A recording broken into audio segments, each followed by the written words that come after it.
Hey, you're listening to Mike Tomano's Wild and Free. This is Ralph Cianciarulo from the Archer's Choice and the Choice TV shows. And listen, let's share the lifestyle. Ralph Cianciarulo from Archer's Choice and The Choice on the Outdoor Channel joins us now. Ralph, along with his lovely wife, Vicki, and their Archer's Choice posse, bring us adventures across the globe with an emphasis on the camaraderie of sharing the outdoor experience with family and friends. Now, Ralph and I go back to the days when he owned the Archer's Choice Pro Shop in Berwyn, Illinois. Easily the coolest job I had in my earliest 20s.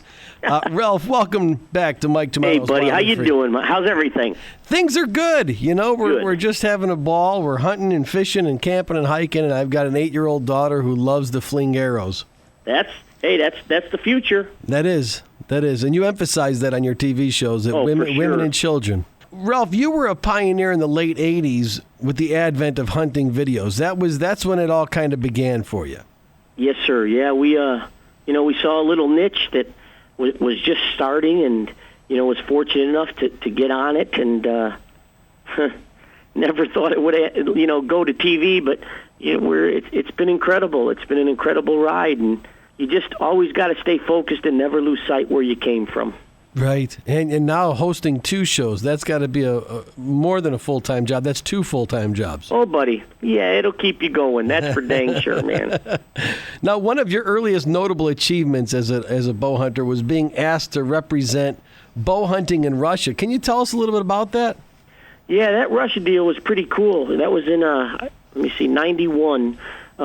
We were asked, because of the film and because of the exposure and notoriety that had started, really was picking up and, gaining, we were asked to go over there. And when we went over there, I was told by some of the people that set it up from the American Archery Council and that, they said, it's going to change your life. And I'm like, I'm just going hunting. How's it going to change my life? And to get there and to witness a country that, if you remember when we would read about it or hear about Russia, it was like, oh my gosh, you don't want to go there. It's communism. It's just all these things. And you're like, no way. Well, getting there and seeing for my own eyes, a true milk line, walking into a store where there was no product, there was no choices to be made, seeing armed young guys, fully automatic rifles, just everywhere, just the devastation that you see as far as there was no middle class. Right. Either in Moscow there was money, you left Moscow and there was nothing. I mean nothing. It was pretty. It was an eye opener, and you know what? I didn't realize it. I didn't realize it until I got home again. After seeing all that, witnessing it, and being, fortunate enough to take a really cool grizzly, the first interior grizzly with a bow and arrow ever. The hunting was unbelievable, but I also saw, when I got back and you walk into a store. Yeah, right. And you could freely walk up and grab whatever you want, put it in a cart, and go buy it. That's when it hit home. It's amazing what we take for granted. Oh, buddy. Yeah. Buddy. No, so I remember when you did that. That was just an amazing thing. It was a big bon voyage. Now, back in the days of Archer's Choice, you introduced so many celebrities, especially sport figures, from Chicago to archery and bow hunting. I remember getting there early on a Saturday morning to fling some arrows before we got rolling, because Saturdays were always very busy. But I was shooting next to Bo Jackson. And giving him tips about canting his bow. It was very bizarre. Tell us about your friendship with Walter Payton. That was a highlight of my life. Walter was a great man, and it's just I can tell you, with all the athletes and even the actors that came into the shop, we met a lot of different people, and Walter and Bo, to me, were 2 of the most phenomenal, pure, instinctive shooters that I ever seen, because they had such great, eye and hand coordination. They could pick up any bow and shoot it. Gave them a couple. They shoot Apache 3 fingers below. They come in, and just because of their physical abilities and mental abilities, I mean, they were natural, instinctive shooters. Yeah, they got it. Amazing. And you hunted caribou, I believe, with Walt. Oh, yeah. Well, we hunted a lot. Walter and I, and even Bo, we did so much together. Matter of fact, I just talked to Bo a few weeks ago. He called up, and we're going to actually try to get together and do some things. Excellent. Some of my favorite memories are teaching kids how to shoot a bow and arrow with your mom, Arlene, on Saturday mornings at the shop. Yeah. And we continue to do that now. I do it with Center Shot. I know you do it with every kid you meet. Oh, for sure. And your little guy. Now, what was it like for little RJ, a star in his own right on Archer's Choice, to come up in a family that hunts as much as you guys do? Well, Mike, we sort of played it really cool. And I'll tell you what I mean by that is, we didn't push him because this is what Mommy and Daddy do 24/7. This is, our house, our lifestyle, everything revolves around bow hunting and hunting in general. So we didn't want to make it that he hated it. Mm-hmm. So we didn't push him. When he wanted to do it, when he asked, we would go do it, if that makes sense. Mm-hmm. And matter of fact, he's 11 now. This past, season, he shot his first 2 deer with his Benelli little 20 gauge, and he rocked them. And most people were like, "He just shot him his first ones now? Oh, my son's been hunting since he's been 6 or something." Well, RJ shot hogs, and we consider hunting as a stepping stone. Mm-hmm. I think too many people say, "Oh, well, my son's got to go out for my daughter, and they've got to shoot a 150-inch buck for their first one." Well, I don't agree with that, man. I think they just need to go out and enjoy it. Yeah. And shoot some does, shoot some anything. I don't care what it is. But if we get them out and they shoot the biggest animal, it wrecks them. Yeah. Yeah. Where do they go from there? You got to have stepping stones. Yeah. Well, that's why, my daughter accompanies me, and a lot of times we'll just walk in the woods. You get familiarized with the woodlands and with the river and with the water and the fish, and you start identifying birds, and then they become part of it, and it's easier to make that hands-on transition into a hunter or a fisherman. Yep. Between the Choice and Archer's Choice television, the Cianciarulo family is constantly on the go. So what's coming up now? Well, we just got done doing the ATA in shot. Yeah. We were really blessed, and we got honored by Muzzy this year for the Tall Man Award. It's funny coming from me, I guess, but that's where they recognize someone or some people that have really contributed a lot to the archery industry. So that was cool at ATA. We just were nominated for fan favorite hosts, fan favorite hunting show, and fan favorite series for the Golden Moose on the Outdoor Channel. We didn't win it. We lost to Ted, the Nuge, and right? Uncle Ted and Bone Collector Michael. But for us, we're in the top 3 shows. Yeah. So that was huge. We just wrapped the SHOT Show up, and now next week we head to SCI, back to Vegas. We'll be there for the first 2 days, and then we fly from there to Harrisburg. And we're at Harrisburg for 9 days. And then straight from there, Vicki and I fly from Harrisburg down to Dothan, Alabama, and they're gonna straighten out my left leg now. Yeah. Yeah, because watching recent episodes, you're hosting from a hospital bed. So what's up with that?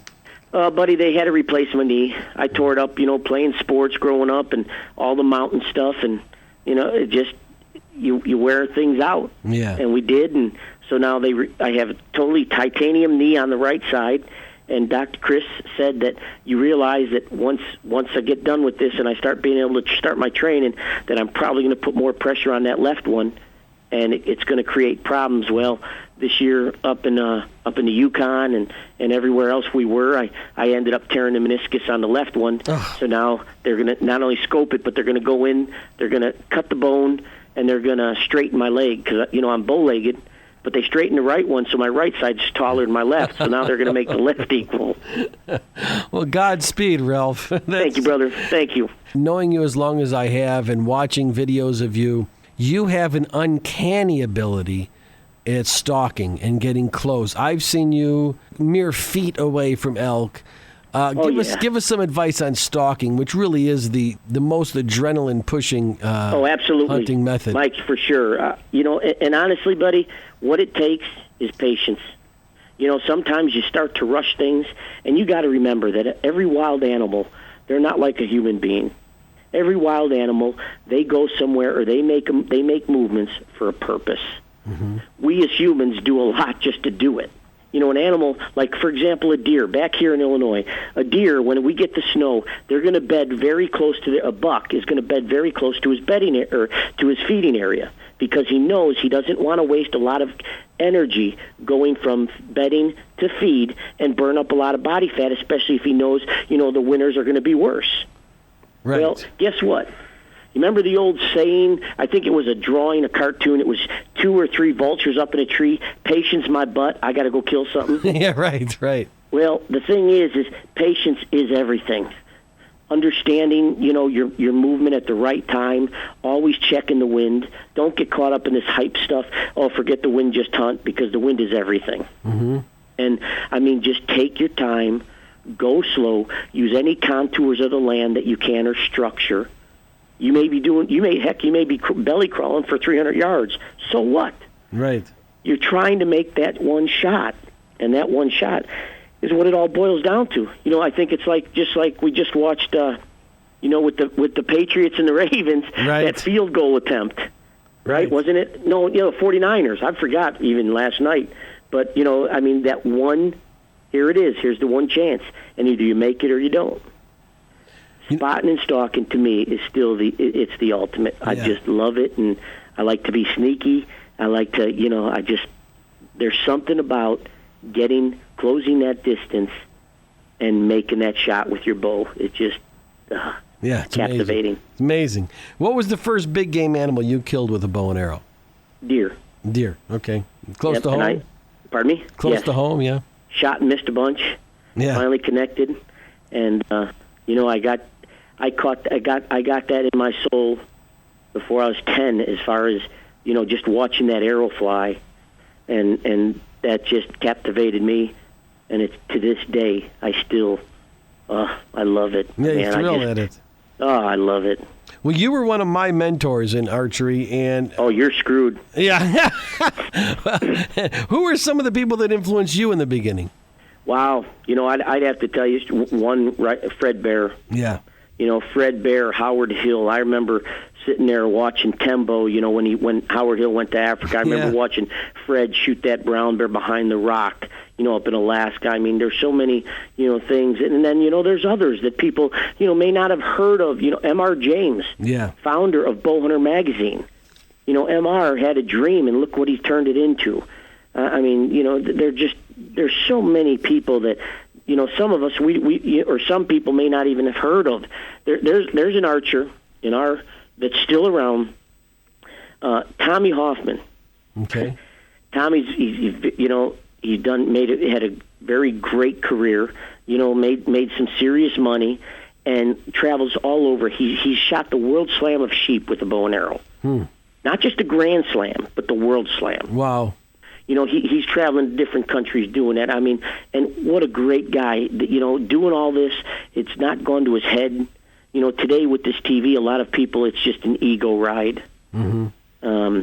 But there's so many people that have done so much, for our sport. And I hate to call it a sport because I still think it's a lifestyle. Yeah, absolutely. It's a way we live for it. Yeah, and other guys like Miles Keller, who kind of fly under the radar. Miles, Judd Cooney. Yeah, Judd Dr. Cooney. Dave Samuels. Yeah. I mean, and there's a whole bunch more, and I apologize for forgetting some of them. But there are. I mean, look at Bill Jordan. Look what how he put things. You know what I mean? He changed camouflage forever. That's right. And now, on this radio program, I often criticize the outdoor collective as being our own worst enemy, and the divisiveness between hunting methods and equipment choices is a real weakness amongst our ranks. And tell us about the premise of the Choice television show. Well, it's real simple. We're bow hunters. Vicki and I and the whole crew here, we bow hunt. We love it. Well, even with the shop, we saw it. We saw the division. You have traditional archers fighting with compound archers. You have muzzleloader fighting with shotgun seasons. You have, you know what I mean? And now you have the crossbow issue. And the bottom line here, forget the egos, put your personal feelings aside, if it's legal in our state, province, or country, we need to shut up and stop the fighting amongst ourselves. We have become our own worst enemy. Right. And PETA and the Humane Society and everyone else are sitting there laughing. They know that if they don't have to do a damn thing, right, they'll sit back and go, you know what? We're going to divide your enemy and we will conquer. Mm-hmm. Well, we are dividing. We're dividing amongst ourselves. And that's ridiculous. It's ludicrous. It doesn't make any sense. We've got to stand for each other. We've got, whether you're going to participate with it or not. Right. We have to look at it and say, you know what? That's a fellow hunter. That's a fellow sportsman or sportswoman, and we need to stick together. The crazy thing is, politicians look at one thing: numbers, votes. They want to be reelected. They want their limos. They want their fancy retirement plans. If we continue down the division of destruction, we're in big trouble. Right. Big trouble. We don't care. I mean. We're trying. You know, we use crossbows. Yeah, got nothing against them. They're heavy, they're loud, but you know what? It's got RJ to participate a whole lot sooner. Right. With his age, than him having to wait until we can finally get him to shoot legal poundage with his Hoyt bow. Well, there's some guys who they make it a precious thing, like they own it, and they don't realize that the more the merrier, and the more protected we are with our heritage. Well. The heritage is hunting. Yeah, it's not shooting a longbow or a recurve or a compound or a muzzleloader or an inline muzzleloader, a flintlock. That's not the heritage. The heritage is hunting. Right. It's in our heart, and not we in our need hands. we need to garnish all of this and say, listen, we're all in this together. Right.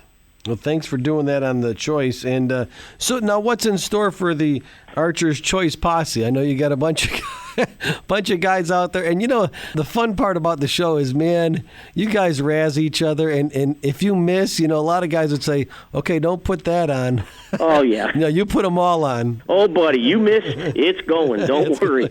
And I mean, we play up on it because honestly, people can relate. Yeah. We're not trying to make us something we're not. We're not perfect. We're not machines. We're not. I mean, we are human beings. I don't want to know that every time I draw that bow back that it's always going to be a perfect shot. Or every time you pull the trigger, it's always perfect. No, that's why we have the adrenaline rush. See, the adrenaline rush just doesn't come just saying, "Oh my gosh, I'm going to shoot that animal." You're so intent in trying to make that perfect shot that if you knew every time you would draw back, you wouldn't have that adrenaline rush. Right. And that, so with the posse and everybody, and we're very blessed to have the posse we have, and they're everywhere from from Florida to Alaska up to the Canada. I mean, we have members all over, and it's so cool that we are able to hopefully make their dreams come true with all the hunting opportunities that are given to us. Right. And I mean, it's just awesome. And as you see, we've got more and more couples or families, on the posse, which is just growing the heritage, growing the future of our lifestyles, and that's it's a rush. Yeah. Continued success, my friend, and we look forward to seeing you on The Choice and on Archer's Choice, two television shows that are really a lot of fun, and adventure awaits you on the Outdoor Channel. Ralph Cianciarulo, thank you so much. Hey, Mike, thank you, and I want to thank everybody out there because we'll be going on 13 seasons, which is unheard of in this in the TV world. So thanks to everyone out there, and I hope everyone has a blessed year, and God bless you all. Appreciate you, brother. Be well, and I'll talk to you soon. Okay, buddy. Thanks. See ya.